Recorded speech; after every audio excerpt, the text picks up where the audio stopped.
Aksi Jerome Pauline Kayang di Shibuya Crossing terekam CCTV dan ditayangkan langsung di YouTube. YouTuber Jerome Pauline gemparkan jagat maya usai memenuhi janji Kayang di Shibuya Crossing, Jepang. Janji tersebut dibuat Jerome usai konten video YouTube tes matematika influencer dan YouTuber puncaki trending YouTube Indonesia beberapa waktu lalu. Video Jerome Kayang yang direkam oleh Lukas kemudian diunggah di TikTok serta Instagram sukses menghibur warganet.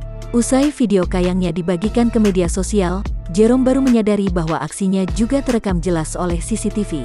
Melalui Instagram Story, Jerome bercerita bahwa Shibuya Crossing memiliki CCTV 24 jam yang mana hasil rekamannya bisa dilihat oleh orang-orang di seluruh dunia.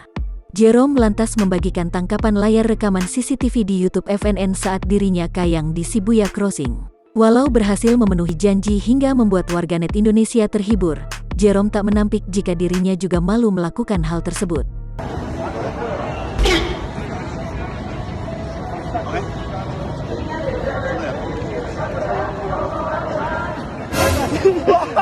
Iya, orang-orang banyak. Udah. Wah, iya Pak.